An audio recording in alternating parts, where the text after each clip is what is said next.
10 દિવસથી ચાલી રહેલા દશામાના વ્રતનું ગઈકાલે સમાપન થયું હતું। ત્યારે આજરોજ દશામાની મૂર્તિના વિસર્જનનો કાર્યક્રમ યોજવામાં આવ્યો હતો। હમીરસર તળાવ ખાતે અલગ અલગ જગ્યાએ ભાવિકો દશામાની મૂર્તિનું વિસર્જન કરવા એકત્ર થયા હતા। તેમાં ખાસ કરીને પીઓપી દ્વારા બનેલી મૂર્તિ હમીરસર તળાવમાં પધરાવીને તળાવની શોભા ન બગડે તે હેતુસર નગરપાલિકા દ્વારા આ તમામ મૂર્તિઓ એકત્રિત કરીને માંડવી દરિયા કિનારે પધરાવવાનું આયોજન ગોઠવવામાં આવ્યું હતું। આજ સવારથી જ ભુજ શહેરના વિવિધ વિસ્તારના ભાઈઓ બહેનો ઉત્સાહ અને ભક્તિભાવપૂર્વક ભુજના હમીરસર તળાવ કાંઠે દશામાની મૂર્તિને વિસર્જન માટે લાવ્યા હતા। દશામાની મૂર્તિને શાસ્ત્રોક્ત પૂજન બાદ હમીરસરના પાણીનો અભિષેક કરાવવામાં આવ્યો હતો। ત્યારબાદ એકત્ર થયેલ તમામ દશામાની મૂર્તિને ટ્રેક્ટર દ્વારા માંડવી લઈ જવામાં આવી હતી।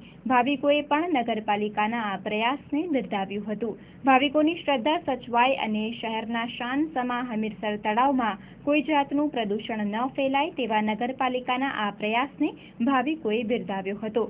અત્રેના એક ભાવિકે આ અંગે ચંચળ ન્યૂઝ સાથે વાત કરી હતી। વ્રત કરવાથી ધનને ધન મળે, જેને બાળકો ન થતા એમને બાળકો થાય અને કુંવારિકાને કોડ પૂરા થાય, નિર્ધનને ધન મળે, આથી અનેક લાભો આ વ્રત કરવાથી થાય છે। મૂર્તિ વિસર્જન માટે ખાસ કરીને હવે પીઓપીની મૂર્તિ બનાવવામાં આવે છે, જેથી વાતાવરણ પ્રદૂષિત થાય છે।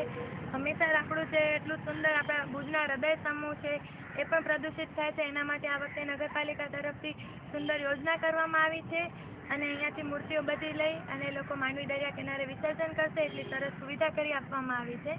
તેથી બધા ભક્તોને એવું નિવેદન છે કે જે રીતે નગરપાલિકાએ વ્યવસ્થા કરી છે એ રીતે આપણે એમને સહયોગ આપી અને પ્રદૂષણને અટકાવીએ।